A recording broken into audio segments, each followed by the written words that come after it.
Hi friends, welcome to Anjali home point. ఈరోజు మిగిలిన చపాతీలతో రుచికరమైన లడ్డూలను ఎలా ప్రిపేర్ చేసుకోవాలో ఈ వీడియోలో మీకు అందరికీ చూపించబోతున్నాను. ఇంకెందుకు ఆలస్యం, చూసేయండి. స్టవ్ వెలిగించుకొని ప్యాన్ పెట్టుకోవాలి. ప్యాన్ హీట్ అయిన తర్వాత 1 స్పూన్ నెయ్యి వేసుకోవాలి. ఇక్కడ నేను ఆర్గానిక్ నెయ్యిని యూజ్ చేస్తున్నాను. ఈ ఆర్గానిక్ నెయ్యి వల్ల మన హెల్త్కి చాలా మంచిది అండ్ పిల్లలకు కూడా చాలా మంచిది. నెయ్యిని ప్యాన్ అంతా స్ప్రెడ్ చేస్తున్నాను. నేను ఇక్కడ మిగిలిన చపాతీ అనే కాదండి, ఒకవేళ మీరు చపాతీలను కూడా ప్రిపేర్ చేసుకొని వేసుకోవచ్చు. నేను ఒక చపాతీని యూజ్ చేస్తున్నాను. సో కాబట్టి దానికి తగ్గట్టు క్వాంటిటీలో మిగిలిన ఐటమ్స్ తీసుకుంటున్నాను. నెయ్యి హీట్ అయిన తర్వాత మనము సన్నగా తరిగి పెట్టుకున్నాను బాదం పప్పులు, పిస్తా పప్పులు, జీడిపప్పులు వేసుకోవాలి.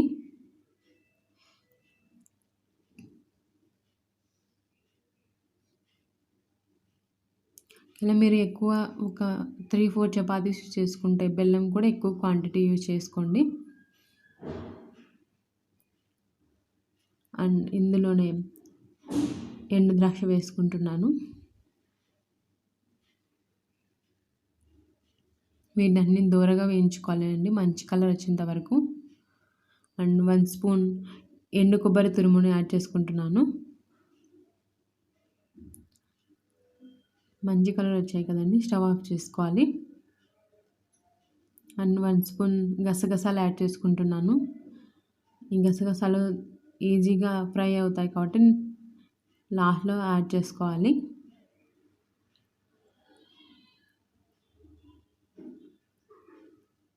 ఇక్కడ నేను చపాతీని చిన్న చిన్న ముక్కలుగా తుంచేసుకొని మిక్సీ జార్లో వేసుకున్నాను.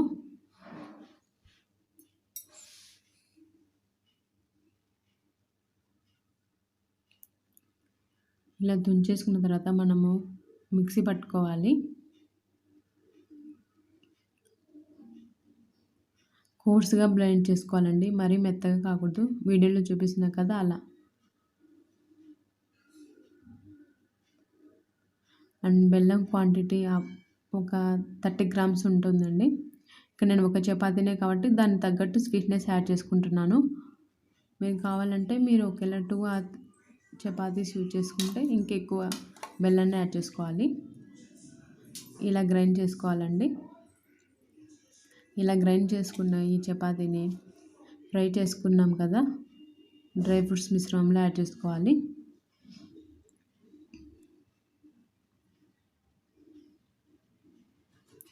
ఇప్పుడు ఈవెన్గా కలుపుకోవాలి డ్రై ఫ్రూట్స్ని, చపాతీని.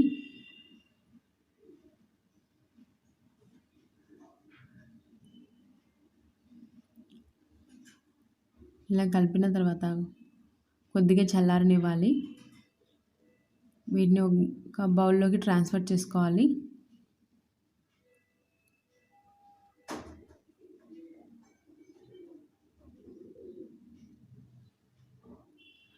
గోరువెచ్చగా ఉన్నప్పుడు మాత్రం మన లడ్డూలను ప్రిపేర్ చేసుకోవాలండి. చల్లారిన తర్వాత లడ్డూలు అంతగా కట్టుకోవు, విడిపోతుంటాయి.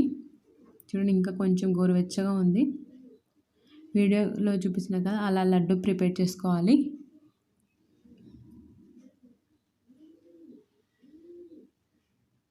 ఇంకో లడ్డూను చూపిస్తున్నాను చూడండి.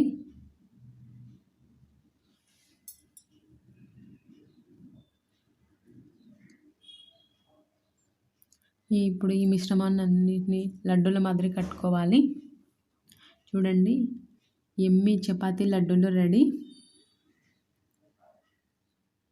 మీరు కావాలంటే ఫ్రెష్ చపాతీలతో కూడా ప్రిపేర్ చేసుకోవచ్చు. ఐ హోప్ ఈ వీడియో మీకు అందరికీ నచ్చిందని అనుకుంటున్నాను. Thanks for watching. మీకు కనుక ఈ వీడియో నచ్చినట్లయితే ప్లీజ్ లైక్ చేయండి, షేర్ చేయండి, సబ్స్క్రైబ్ చేయండి. Okay, take care, bye.